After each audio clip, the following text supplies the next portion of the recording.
Hello मेरे प्यारे बच्चों, कैसे हो आप सभी। आई होप आप सब बहुत अच्छे होंगे।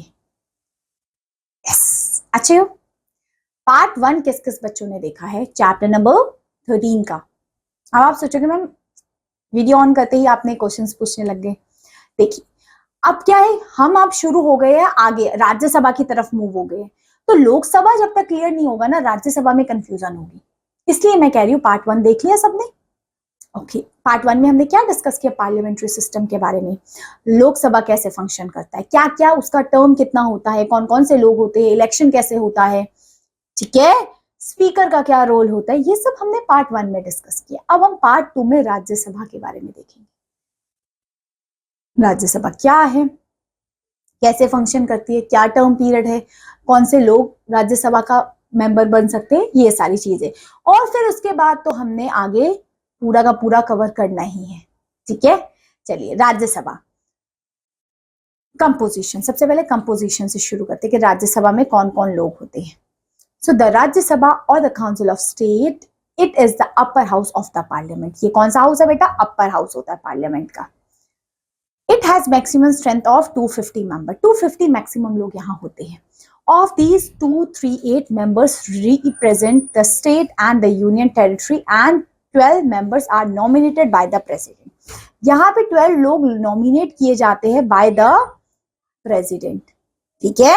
These nominated members include distinguished individuals from the field of art, literature, science, technologies, social services, etc. ये जो 12 लोग नॉमिनेट किए जाते हैं ना बेटा, ये 12 लोग अपनी कोई फील्ड में बहुत एक्सेप्शनल सर्विस कर चुके होते हैं। सोशल, आर्ट, लिटरेचर, साइंस, ठीक है। तभी इनको इलेक्ट किया जाता है। ये जो 12 लोग होते हैं इनको इलेक्ट नहीं, नॉमिनेट किया जाता है bye the president of India, ठीक है। At present the Rajya Sabha has 245 members. कितने मेंबर्स है बेटा राज्यसभा में? 245 members. 233 of them are elected members while 12 members are nominated. इसमें से आपके इलेक्टेड मेंबर्स भी है एंड नॉमिनेटेड मेंबर्स भी है।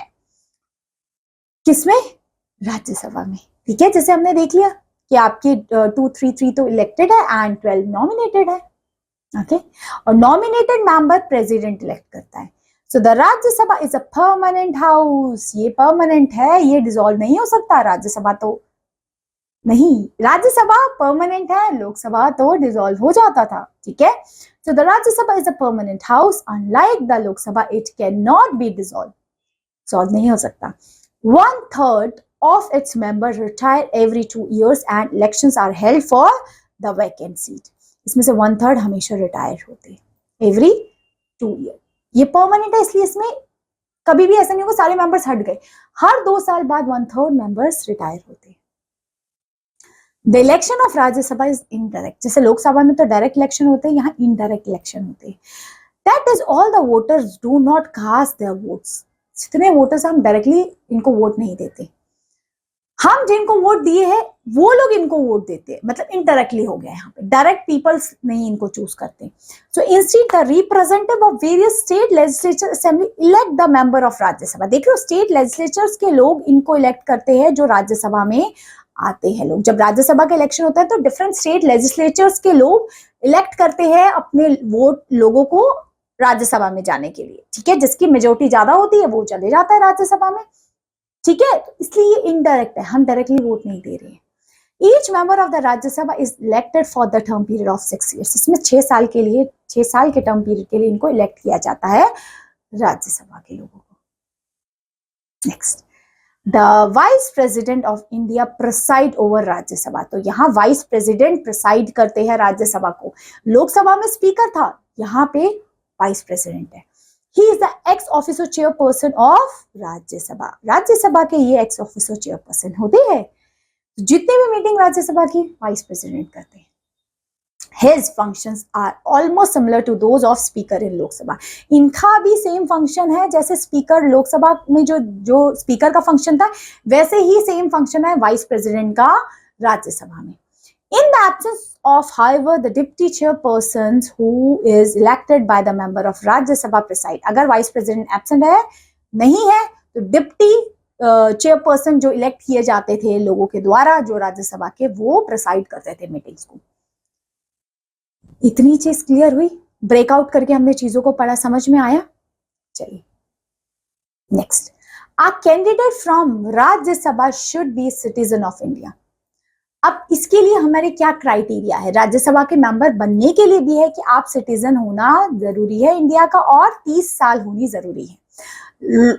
लोकसभा में 25 से इधर 30 है।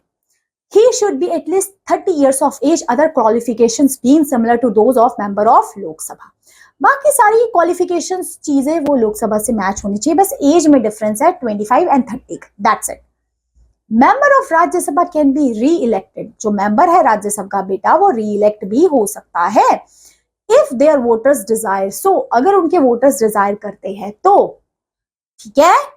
The Rajya Sabha member ensure the interest of the state they represent, they are usually more mature and such as can exercise greater restraint and can guide to the member of Lok Sabha, ठीक है।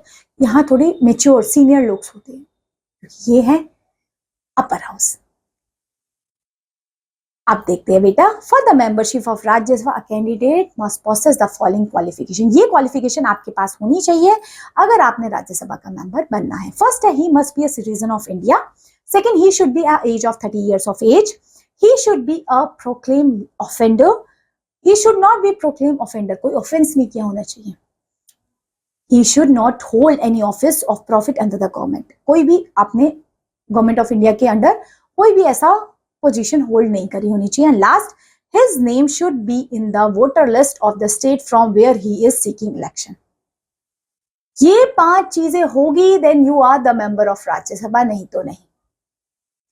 यहां तक हमने Lok Sabha, Rajya Sabha and parliamentary के बारे में थोड़ा बहुत जाना और समझा।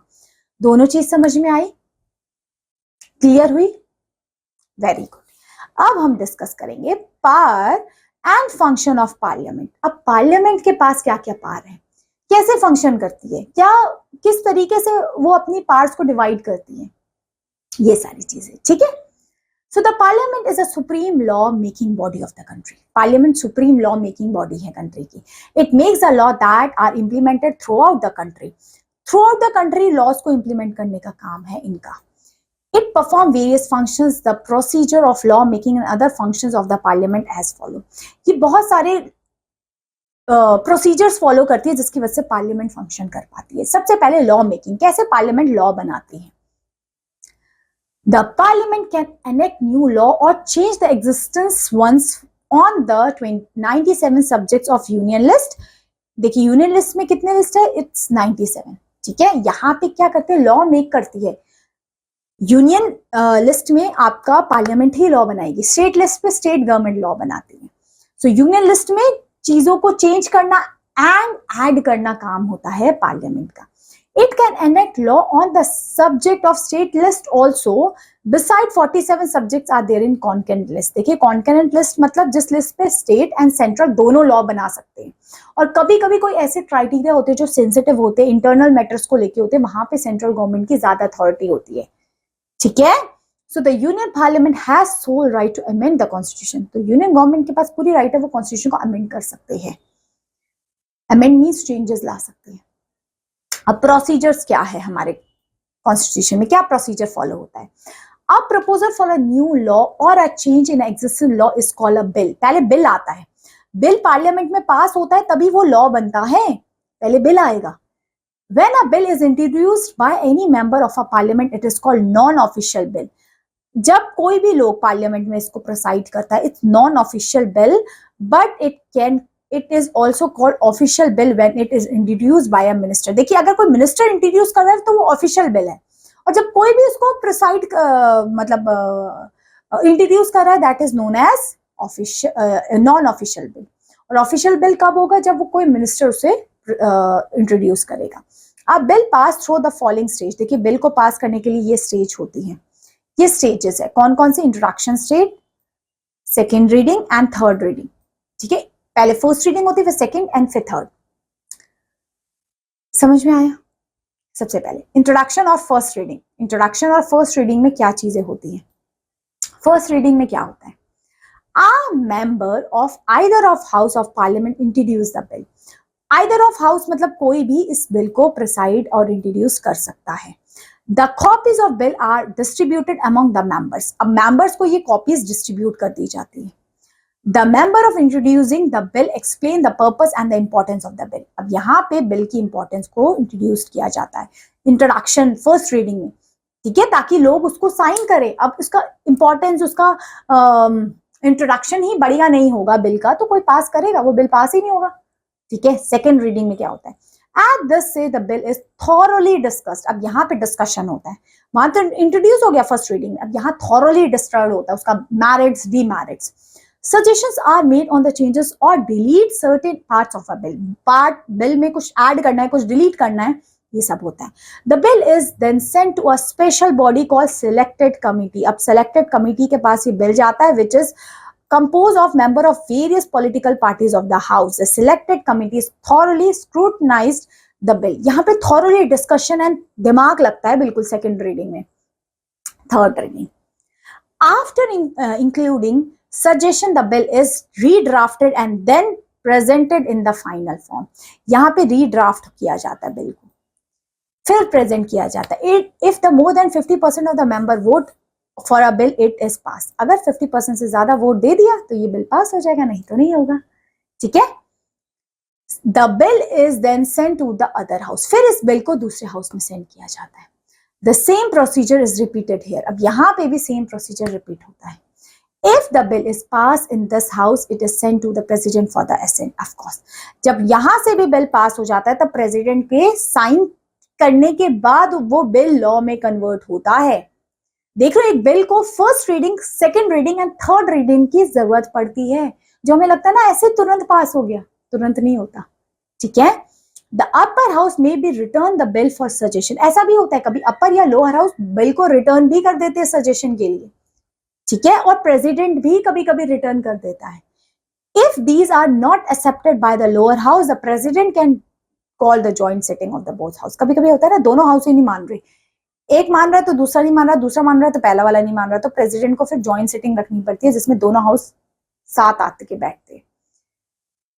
ठीक है, if it is pass by the joint sitting the bill is sent to president. अगर ये बिल फिर जॉइंट सिटिंग में दोनों हाउस से पास हो जाता है तब ये जाता है प्रेसिडेंट के पास फाइनल सिग्नेचर के लिए. The president too can return the bill with suggestion for changes. President भी इस बिल को रिटर्न कर सकता है फॉर सम चेंजेस. ठीक है, इफ नो सजेशंस और changes are made by him, he sign the bill and it become act of parliament और अ लॉ. तब ये लॉ बन जाता है, तब ये हमारा पूरा का पूरा बिल से लॉ कन्वर्ट हो गया, क्योंकि यहाँ पे लोकसभा, राज्यसभा, प्रेसिडेंट तीनों के हस्तक्षेप हो चुके हैं. अब हमारा बन गया कानून. ठीक है, अब देखते हैं मनी बिल क्या है. मनी बिल क्यों इतना इंपॉर्टेंट है, ये क्या बिल होता है. Money bill means related to money, है ना, financial matter. So it is a bill which deal with the income and the expenditure of the government. Government के इनकम एंड एक्सपेंडिचर की बात होती है मनी बिल में. बेटा मनी से ही नाम समझो, ऐसा बिल जिसमें मनी, पैसों को लेके, और पैसों किसके होंगे, सरकार के पैसे होंगे. हमारे तो पैसों का रिकॉर्ड रखेंगे नहीं ना कोई पार्लियामेंट में. ऑफकोर्स सरकार के पैसे, उन्होंने खर्च कितना किया, उनको इनकम कहां से मिल रही है, उनको मिल कितना रहा है, खर्च कितना कर रही है सरकार.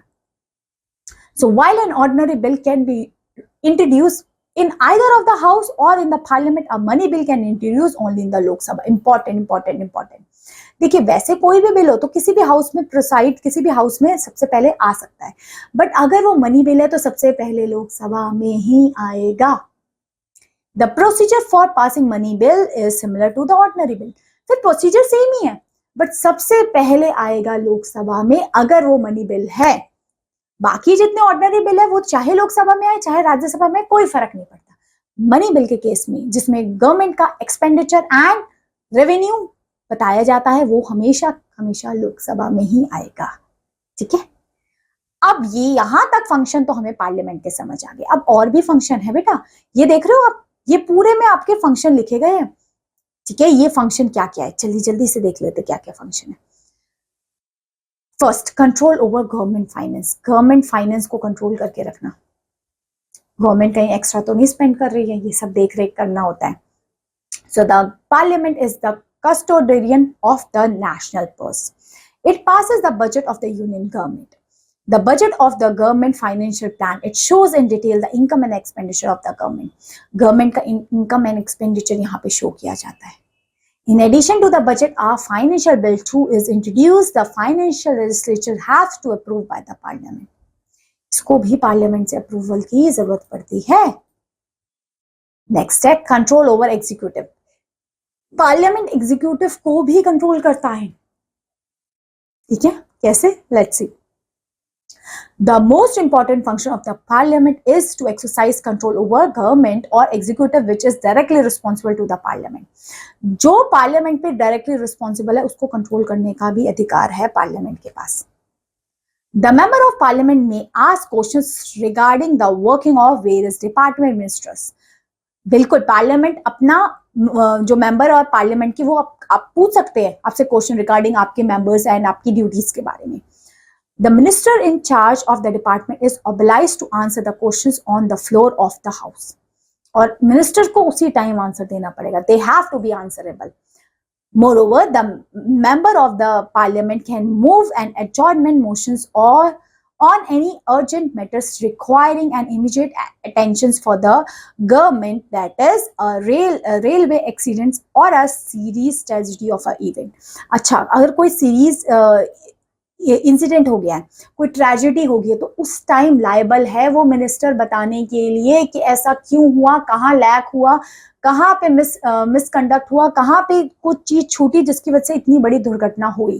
जैसे हाल फिलहाल में पुलवामा अटैक हुआ था, तो जिस के वो दायरे में वो आता होगा एरिया, तो वो आंसरेबल है कि क्यों हुआ, ऐसे कैसे मिलिटेंट्स आ गए यहाँ पे, कहाँ पे चूक हुई है आपकी, आपको बताना पड़ेगा.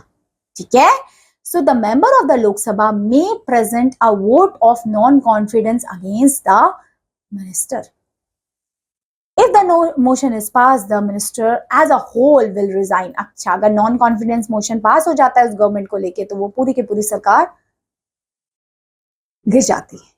If the bill or an important legislature proposal is defeated in the house, the entire minister has to resign.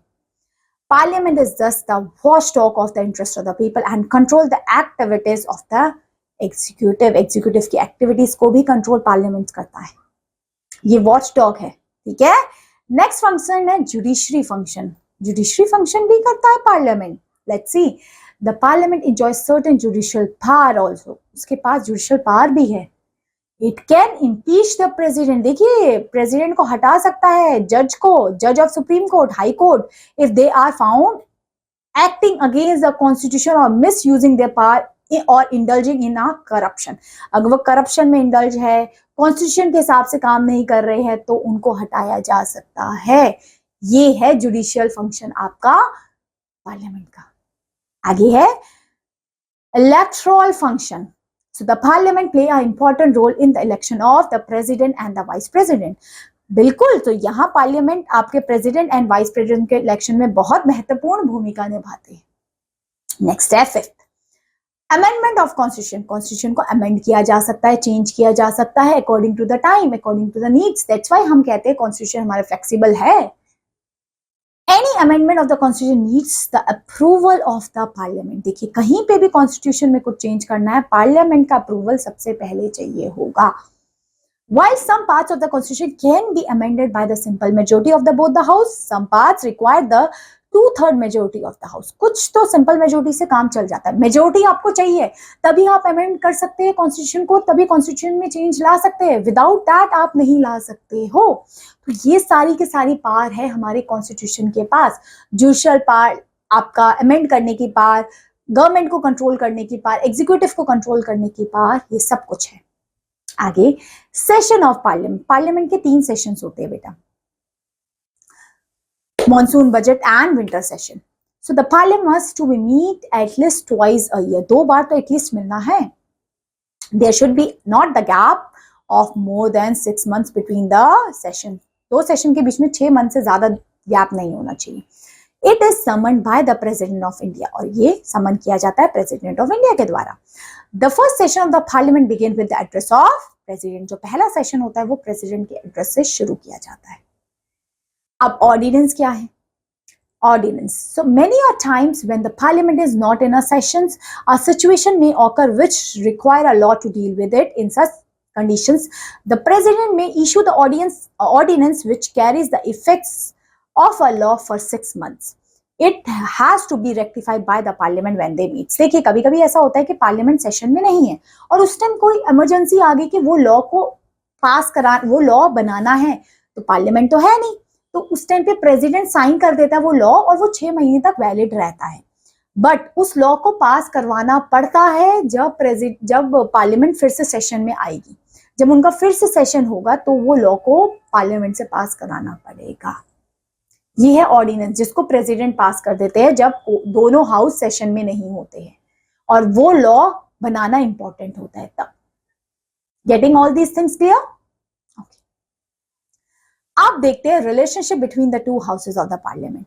हमारे ये हाउसेज है लोकसभा राज्यसभा के बीच में कैसा रिलेशनशिप है, अच्छा है बुरा है? क्योंकि अभी हमने लोकसभा भी पूरा अच्छे से देख लिया, राज्यसभा भी पूरा अच्छे से देख लिया. अब इनके बीच का काम करने का तरीका क्या होता है, कैसे होता है, वो देखते हैं. Theoretically speaking, both the houses of the parliament enjoy equal power, yet the Lok Sabha represent the people and it is elected by the people. Of course, Lok Sabha people के लिए people से elect किया जाता है वो. The Rajya Sabha on the other hand represent the state of India as union and its member are elected indirectly by the members of the state legislative assembly. Of course state legislative assembly से यहाँ पे लोग आते हैं आपके राज्यसभा में, और लोकसभा में तो डायरेक्टली इलेक्शन किया जाता है. The member of Lok Sabha are answerable to the people of the constituencies which they represent. यहाँ पे आप आंसरेबल होंगे. क्या होंगे बेटा? आंसरेबल होंगे. Obviously, the Lok Sabha has the upper house in all the matters concerning the parliament. As such, there is a various differences in the power and the right of both houses as discussed below. कि दोनों house के क्या क्या rights है. सबसे पहले legislative matter में किस तरीके से लोकसभा राज्यसभा काम करते हैं, उनके रिलेशनशिप कैसे होते हैं. There are two types of legislative enactment, ordinary bill and money bill. दो बिल होते हैं बेटा, ordinary and money bill. An ordinary bill may be introduced by either of the house and must be passed by both the house before it's sent to the president for the assent. कभी भी president से पहले दोनों house से पास होना जरूरी है bill. अगर नहीं होता है तो प्रेसिडेंट को जॉइंट सेटिंग बुलानी होती है. ठीक है. So in case a deadlock arises between the two houses over a bill, it resolved by the joint sitting of the both the house. वही मैंने बताया, डेडलॉक हो जाता है तो जॉइंट सिटिंग करनी होती है. बोथ हाउसेस में आते हैं, प्रेसिडेंट भी आते हैं. Obviously, the Lok Sabha has more than double membership than the Rajya Sabha has an upper house in the joint session. ये तो आपको पता है कि लोकसभा में लोग ज्यादा होते हैं as compared to Rajya Sabha, double होते हैं.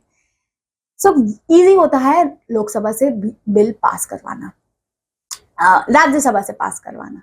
So Rajya Sabha virtually has no power. The money bill originated only in the Lok Sabha and the Rajya Sabha cannot change it against the will of the Lok Sabha. ये तो पता है आपने. देखिए एक ऐसा बिल मनी बिल, इसमें लोकसभा की ही ज्यादा पावर है. एक ऐसा बिल है जो लोकसभा में इंट्रोड्यूस होता है और लोकसभा जैसा चाहे वैसा उसको कर सकता है. राज्यसभा के पास कुछ पावर नहीं है कि उसको रिजेक्ट कर दे, क्योंकि इस मैटर पे लोकसभा के पास ही मेजोरिटी है, जो पार्टी रूलिंग पार्टी है. ठीक है.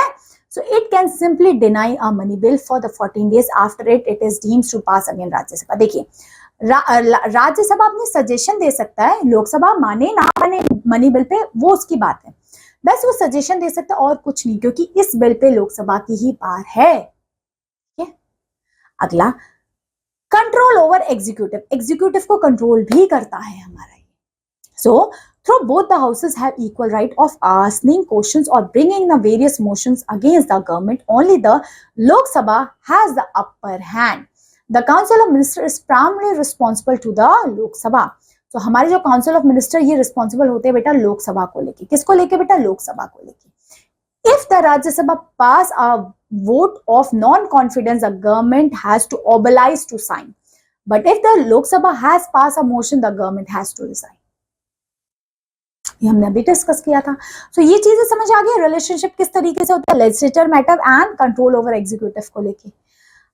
Division of subject between the central and state. अब यहाँ पे सब्जेक्ट्स का डिवाइड होता है, स्टेट लिस्ट, आपका union list and concurrent list, जिसमें क्या होता है बहुत सारे मैटर्स लिखे होते हैं कि इन मैटर्स पे स्टेट गवर्नमेंट लॉ बनाएगी, इन मैटर्स पे आपके सेंट्रल गवर्नमेंट लॉ बनाएगी, और इन मैटर्स पे दोनों लॉ बना सकते हैं। सो ये है division of power between centre, state and union को लेके। So the power of the central and the state are well defined in the constitution.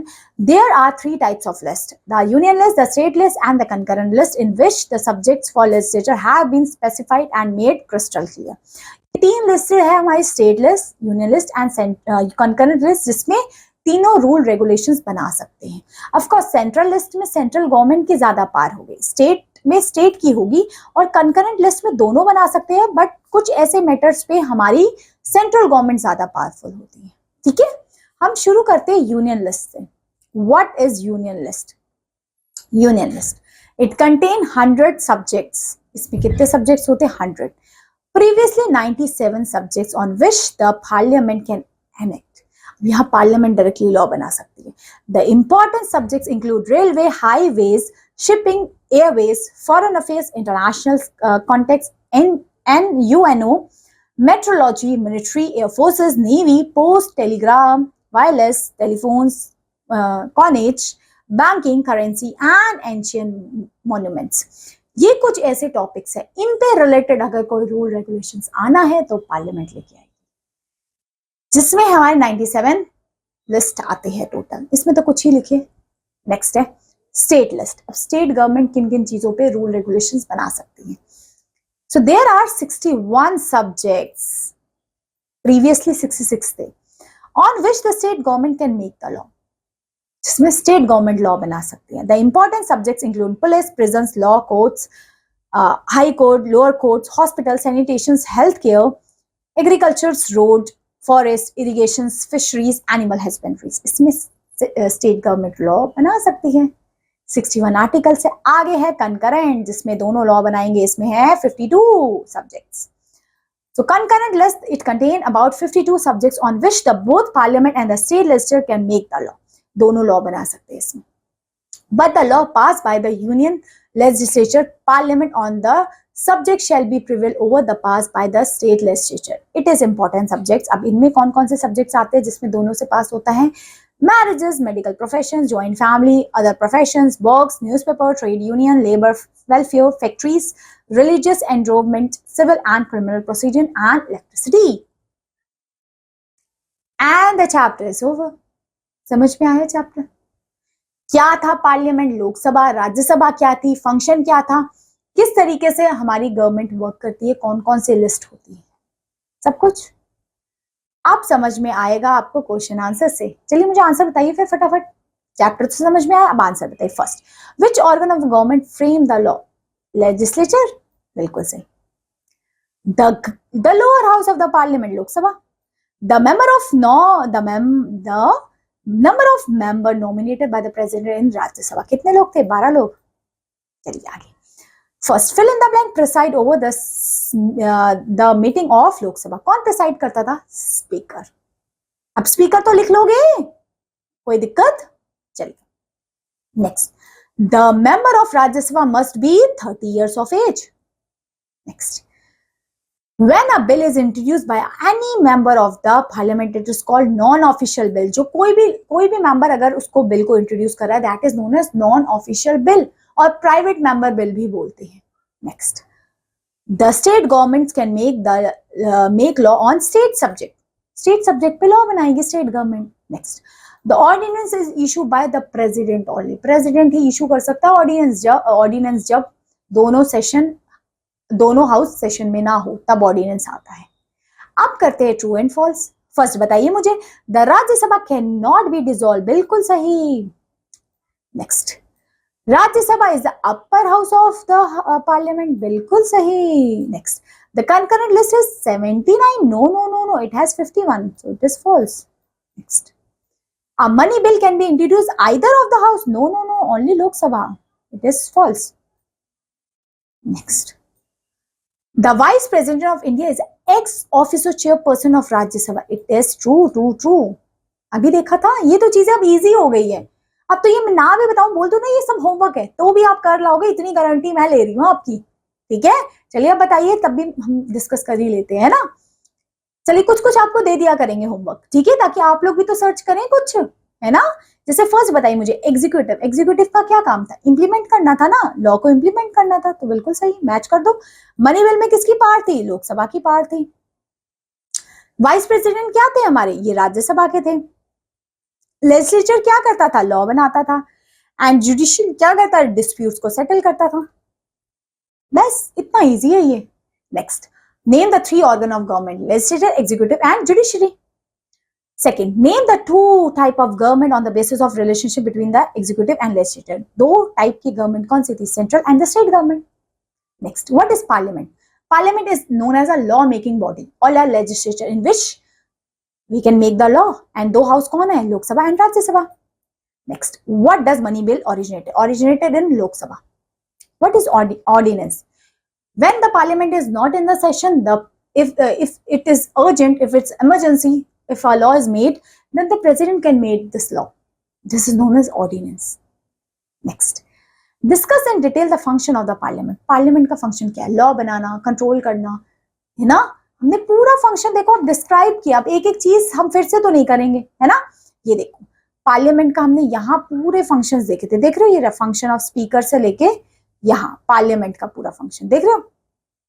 बस लॉ बनाना, रेगुलेट करना, है ना, पॉलिसीज बनाना, ये फंक्शन है। Next, describe the composition of Lok Sabha. Lok Sabha में कौन कौन लोग होते हैं, 530 members are directly elected from the state and 20 are from union territories में डायरेक्ट इलेक्शन होता है। 25 ईयर्स ऑफ एज चाहिए, सिटीजन ऑफ इंडिया का होना चाहिए, ठीक है। Next, describe the main function of speaker. Speaker का फंक्शन क्या होगा, ये हेड होता है, डिसिप्लिन मेंटेन करके रखना, कभी भी अगर डेडलॉक होता है तो डेडलॉक के टाइम पे यही मीटिंग को प्रिसाइड करते हैं, है ना। कास्टिंग वोट होता है इनके पास, ये सारी चीजें हमने पूरे फंक्शन देखे थे, है ना। Next, which houses of the parliament is more powerful and how, कौन सा हाउस ज्यादा पावरफुल है, Lok Sabha, okay. Next, fifth, mention the main subject on which the parliament can make the law. Main subjects कौन कौन से थे आपके, health, education, all these things, ठीक है। Next, what is concurrent list, mention the subject. देखिए concurrent list in which both centre and state can make the law and the list, उसमें marriages था, बुक्स था, इलेक्ट्रिसिटी था, family planning था, ये सबसे रिलेटेड थे टॉपिक्स। नेक्स्ट है, why do people cast vote through secret ballot, so that's why no one can able to force anyone and आप अपनी फ्रीडम से वोट दीजिए, that is the main thing, that's why secret ballot vote is there, कि आप अपनी choice किसी के force में आके, दबाव में आके आप वोट ना दें।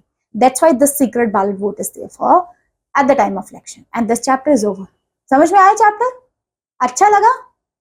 So that's all my dear learners for this class. Thank you so much. Have a good day. Bye bye.